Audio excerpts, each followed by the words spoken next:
Okay, so today we're going to talk about binomial probability. This is day 3 of probability, the first day back from break. So I have to first of all tell you what a binomial experiment is.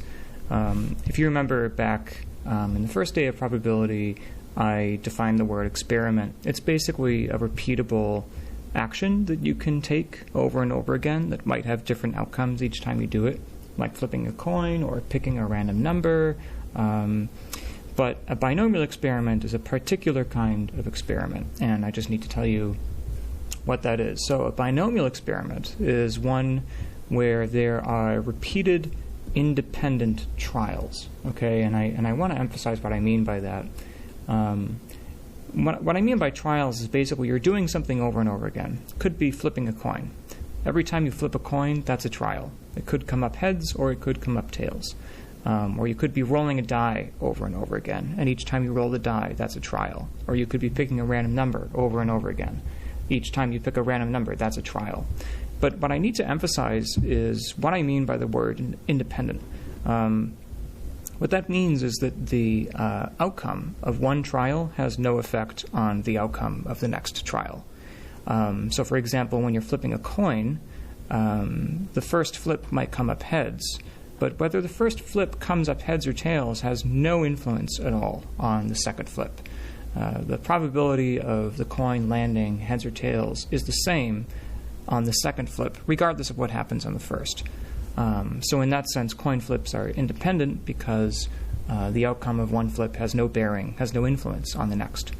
The second defining property of a binomial experiment is that each trial has to have only two possible outcomes, which we call success and failure. Now, a coin flip is again a good example of this because obviously with a coin flip there are only two possible outcomes, heads or tails. But I want to emphasize that it's possible that there could be more than two possible outcomes as long as it's sort of possible to lump them into two groups. So for example, suppose you're rolling a die over and over again. Now obviously a die, there are 6 different outcomes, right? The die could land 1, 2, 3, 4, 5, or 6. But maybe for whatever reason you were just interested in trying to roll the die and get 5s. Okay, so if you're just interested in rolling the die and getting 5s, then you could declare getting 5 a success and getting anything else a failure. And in that sense, there would only be 2 possible outcomes, 5 or not 5. So you shouldn't take this 2 possible outcome thing too literally, because really what it's saying is that you can really make 2 different groups of outcomes, one called success and one called failure. So, it's important that we understand like some examples of this. You need to be able to recognize binomial probability problems when they appear like on a test. So let's see some examples and some non-examples. A good example is the one I've been using. You flip a coin over and over again. Okay, you've got repeated trials, like you're flipping over and over again, and each flip is independent, right? So that's a binomial experiment. Another one is you repeatedly make free throws, like on a basketball court, from the same spot. So you're just throwing the basketball over and over again and trying to make the shot. And in that case, I would say that's a binomial experiment because, yeah, you've got repeated trials, like you're doing it over and over again. And the trials are independent because it doesn't really matter whether you land a basket or not on the first shot. Your probability of landing a basket on the next shot is pretty much the same, right? They're independent trials. One more important example, you repeatedly try to pick an ace from a deck of cards with replacement, and that last bit is important because you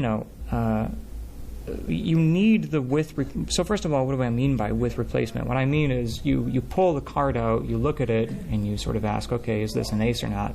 And then you put it back into the deck, right? You replace it, and then you try again. You pull out another random card, right?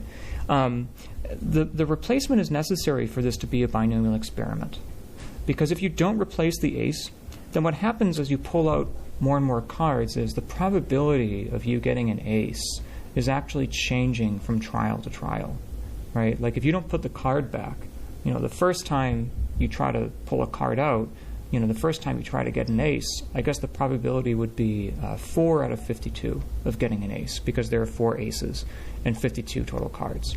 Okay, well, if you fail, right, and it's not an ace, you throw the card away, you go to reach into the deck again. Well, now there's only 51 cards in the deck, right? So if you didn't get an ace on the first shot, then it would be 4 out of 51, and you can see that the probability has changed the next time around. So in order for it to be a binomial experiment, in order for the trials to be independent, you need to replace the card.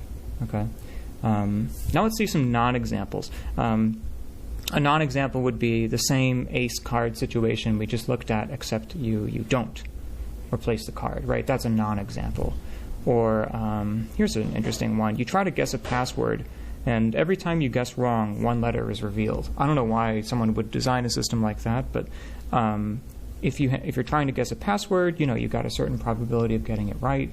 If you get it wrong and then a letter is revealed, well, now the probability of you guessing correctly on a subsequent time goes up, right? So the probability is changing with each trial, and that's violating this independence condition. Okay, so now that we've sort of seen some examples and non-examples, we need to talk about the binomial probability theorem, or sometimes I'll call it the formula. Suppose you have a binomial experiment, okay, one of these things, with n trials. So n is the number of trials that you have. Could be the number of coin flips, or the number of times you're rolling the die, or the number of free throws you're making. And you have probability little p of success on each trial. Okay, I really want to just pause for a moment and explain what that means. Little p is the probability of getting success, whatever success means. It's the probability of getting success on a single individual trial. Okay, so if you're flipping a coin and for you success means getting tails, then little p would be 50%, because that's the probability of success on an individual single trial. Okay, or if you're making free throws and you know that you have a track record of making, say, 30% of free throws, right? Then little p for you would be 30%, or 0.3, right? It's the probability of success on a single individual trial. Okay, so with that set up, then the theorem says the probability of obtaining exactly k successes is given by this formula right here. Okay? So, if you have a certain number, if you have like n coin flips, and you want to know what's the probability that I get, say, tails exactly k times, that's going to be given by this. Okay, so let's just do an example here. So example, a weighted coin has a 60% chance to land heads and 40% chance to land tails. Okay, so that's saying it's like a bent coin. It's not a usual coin, right? It's somehow been modified so that it lands on heads more often. You flip this coin 5 times, find the probability that you get exactly 3 tails. Now, you should be careful to stop and think for each of these problems, why is it a binomial probability problem? Because in all the problems you do, for this day, they're all binomial probability problems because that's the topic of today's lesson, but when you're taking a test, the binomial probability problems are not going to be labeled. You have to be able to identify them. So why is this a binomial probability problem? Well, because you're doing something repeatedly, right? Again and again. You're flipping a coin over and over again.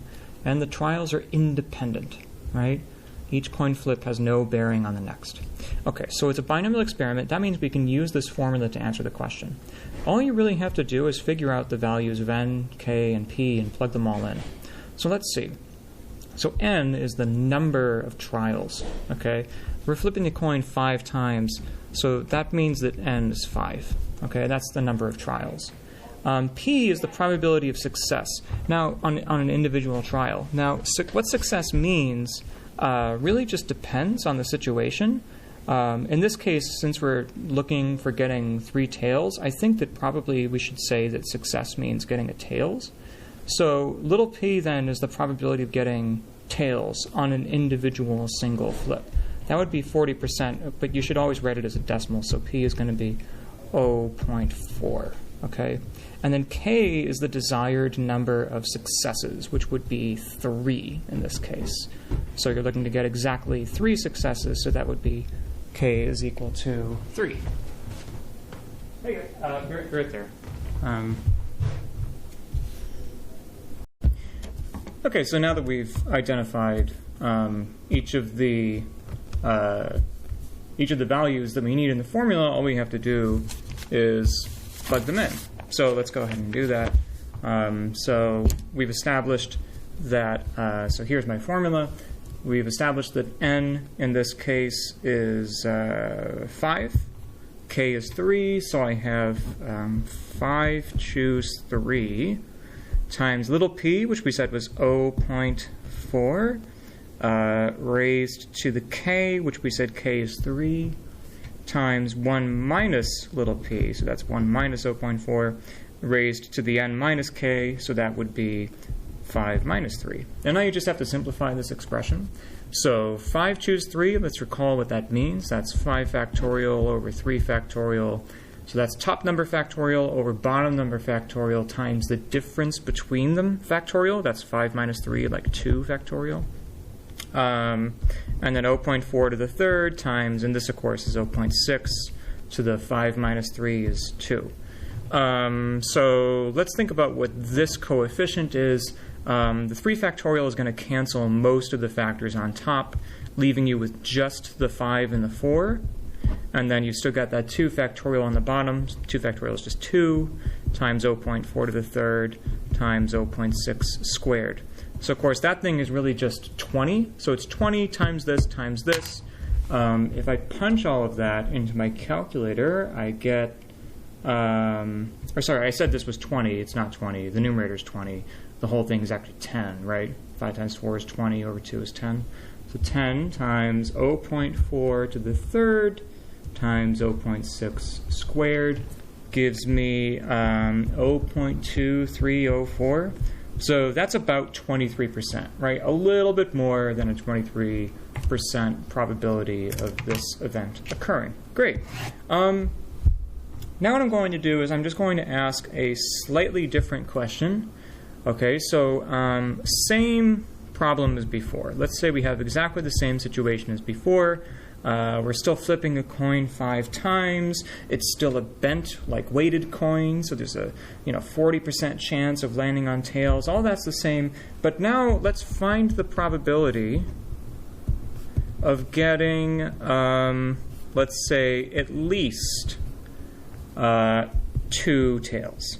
Okay, so getting tails at least twice. So you're flipping the coin 5 times, and you want to know what's the probability that you get tails at least twice. And here's the thing. The binomial probability formula, this thing right here, only computes the probability of exactly k successes. Okay, it doesn't give you the probability, at least not directly, of at least 2 successes or more than 2 successes or anything like that. So anytime you're doing a binomial probability problem and you see at least 2 or less than 5 or no more than 3 or whatever, something like that, you need to express this situation in terms of exactlies, okay?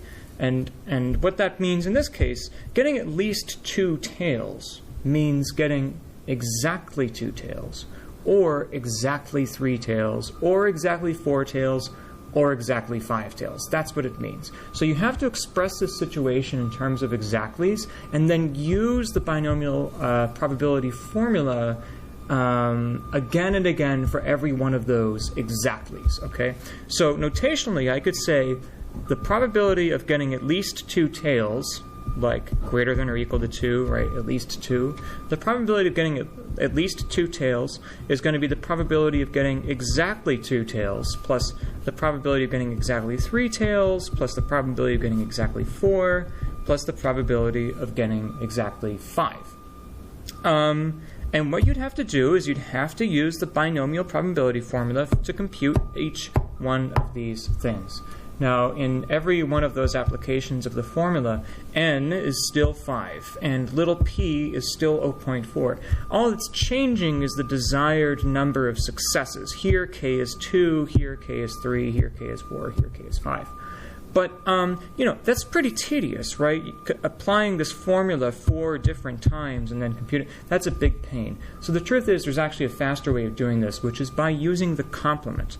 Okay, let's remember how that goes. Here's my whole universe of all the things that can happen. I'm interested in the probability that you get at least 2 tails. Now, the complement of that event, not getting at least 2 tails, means getting exactly no tails or exactly 1 tail. That's what it means. That's the complement of this event. So instead of computing this directly, what we're going to do is we're going to compute the probability of this and subtract from 1. Okay, so the probability of bigger than or equal to 2 is going to be 1 minus the probability of exactly 0 minus the probability of exactly 1, and you're going to be left over with this. Now, this framing of things only requires 2 applications of the binomial probability formula, whereas this one would require 4. So so this would be 1 minus, 5 choose 0, which, by the way, 5 choose 0 is 1. Anything choose 0 is 1, okay? And then little p, which is 0.4, to the k, which is 0, times 1 minus p, which is 0.6, to the 5 minus 0, which is 5, right? And then minus whole thing again, except now k is 1, so that's 5 choose 1, 0.4 to the 1, 0.6 to the 4. So you can compute this on your own if you want. I'm just going to leave it. Quick note, you often in these problems have to compute things like 5 choose 0. That's just 1, okay? And you also often have to compute things like 5 choose 5. That's also 1. The explanation for this is, 5 choose 0, that's the number of ways of choosing no objects out of 5 objects. There's only one way of doing that. You just don't choose any objects, okay? It's not 0. Like, if you said that this was 0, that would be like saying it's impossible